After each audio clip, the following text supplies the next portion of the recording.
Sahabat Scan, pemilu DKI Jakarta semakin menarik saja untuk kita cermati dan kita ikuti dinamisasinya. Terlebih lagi setelah beberapa lembaga survei mengeluarkan hasil kecenderungan elektabilitas tiga pasang calon gubernur DKI Jakarta, baik itu Ridwan Kamil Suswono, kemudian Pramono Rano, termasuk juga Dharma Kun. Dan kalau kita lihat, setidaknya ada sudah 3 lembaga survei yang melakukan survei terkait elektabilitas masing-masing pasangan calon gubernur dan wakil gubernur DKI Jakarta, baik itu LSI, Poltreking, dan terakhir Carta Politika. Dan yang agak mengejutkan, kita melihat ada beberapa kecenderungan. Satu, kalau kita lihat, ternyata ada kecenderungan menurunnya atau stagnannya suara Ridwan Kamil Suswono pada rentang di awal survei terutama LSI, itu pada rentang sekitar 52%, kemudian terakhir pada survei Carta Politika menjadi 48%. Ada sedikit penurunan di dalam tren elektabilitas suara pasangan Ridwan Kamil Suswono. Yang agak mengejutkan adalah adanya tren kenaikan untuk elektabilitas pasangan Pramono Rano.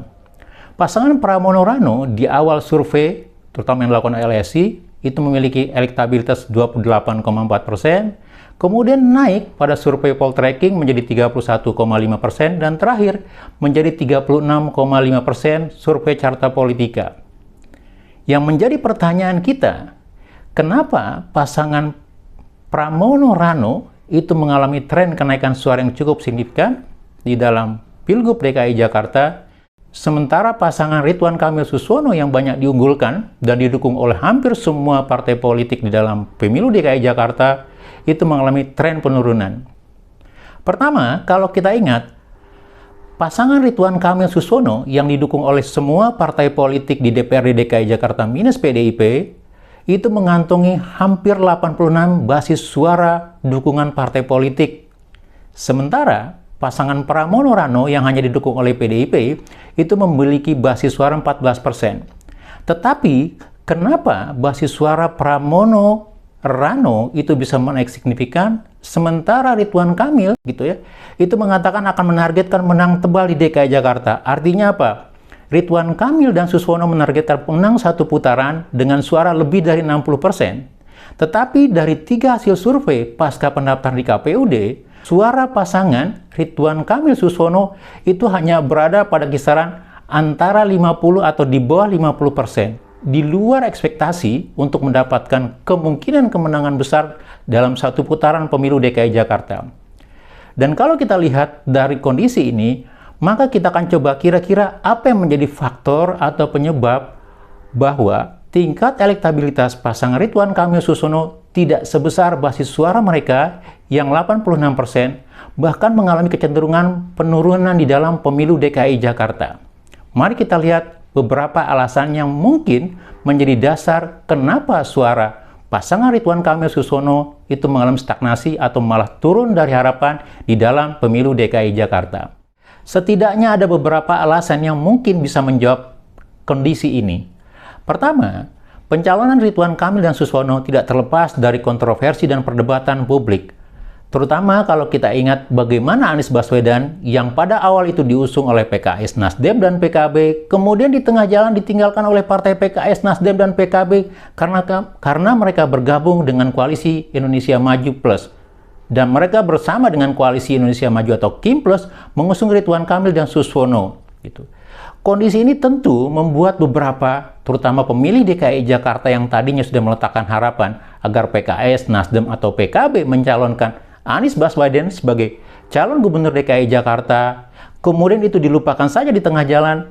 Bisa jadi sebagian pendukung atau anak abah mengalami kekecewaan, dan buah dari kekecewaan itu berimplikasi kepada melorotnya tingkat elektabilitas Ridwan Kamil dan Suswono. Karena dia anggap apa?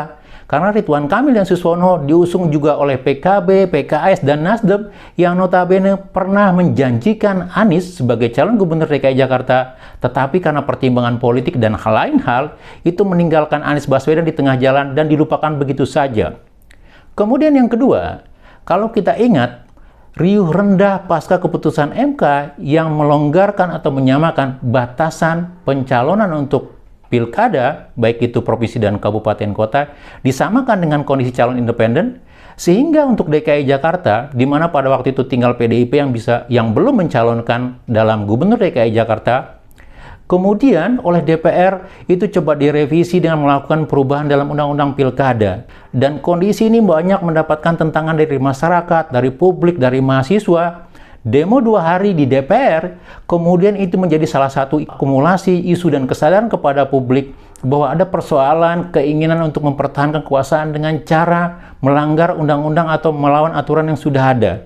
Dan bisa jadi efek negatif dari keinginan terutama kelompok Kim Plus di dalam coba mempertahankan undang-undang pilkada dengan berharap agar tetap bisa melanggengkan atau keinginan calon mereka, itu menjadi salah satu dampak negatif dalam hal yang berakibat kepada penurunan suara Ridwan Kamil dan Suswono di Jakarta.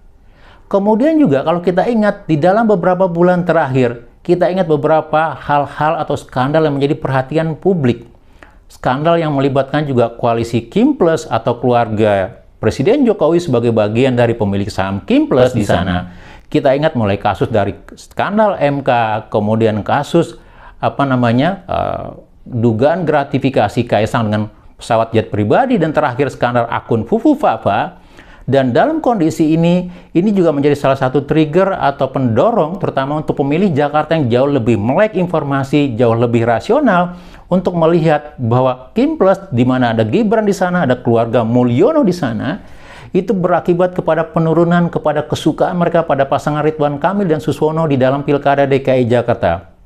Dan terakhir, kalau kita lihat gitu ya, hal yang bisa menjadi penyebab menurunnya atau tidak naiknya elektabilitas pasangan Ridwan Kamil dan Suswono di dalam Pilgub DKI Jakarta, karena kalau kita lihat dari tawaran kerja atau program-program disampaikan oleh pasangan Ridwan Kamil dan Suswono, pasangan Ridwan Kamil masih berangkat dari program-program yang sifatnya fisik atau milestone gitu, seperti apa yang dilakukan oleh Ridwan Kamil di dalam ketika menjadi wali kota Bandung atau gubernur Jawa Barat begitu, dan seolah-olah ini dianggap sebagai bagian dari gimmick atau sesuatu yang tidak mensasar atau menjadi jawaban dalam persoalan-persoalan yang mendasar yang dihadapi oleh masyarakat atau warga DKI Jakarta.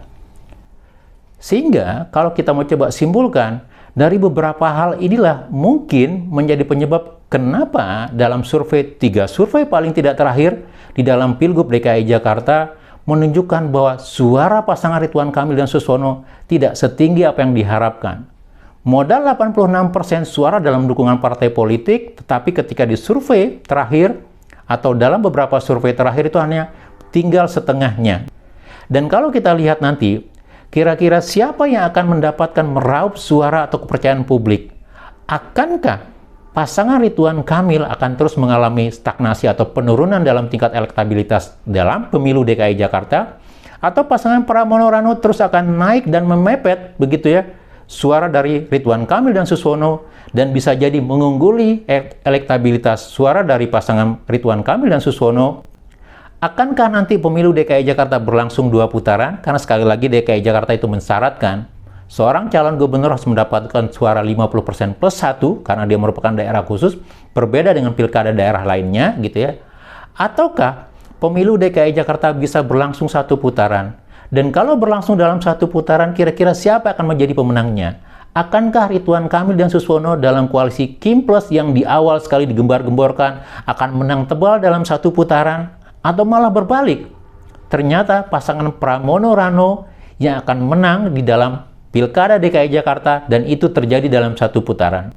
Sekali lagi, itu sangat tergantung kepada pemilih DKI Jakarta dalam kedewasaannya, dalam kerasionalannya, dalam melihat kira-kira program-program siapa, visi dan misi siapa yang paling sesuai dengan kebutuhan DKI Jakarta. Kemudian rencana kerja siapa yang paling realistis dan sesuai dengan kebutuhan masyarakat Jakarta. Sekali lagi, dinamisasi perubahan elektabilitas kandidat calon gubernur dan wakil gubernur DKI Jakarta terus berubah, dan kita berharap warga DKI Jakarta akan mendapatkan tawaran-tawaran yang paling baik, yang paling komprehensif, yang paling sesuai dengan kebutuhan masyarakat DKI Jakarta, dan yang akan terpilih adalah calon pemimpin yang benar-benar memperjuangkan tidak saja kepentingan masyarakat DKI Jakarta, persoalan pendidikan, persoalan kesehatan, persoalan lapangan kerja, persoalan kesejahteraan, keadilan, dan demokratisasi, tetapi juga pasangan yang juga membangun budaya kesetaraan, keadilan, demokrasi yang menumbuhkan sebagai bagian dari bekal Jakarta menjadi masyarakat dunia nanti. Sekali lagi, kita tunggu saja siapa yang akan mendapatkan simpati dan elektabilitas tertinggi dari pemilih DKI Jakarta.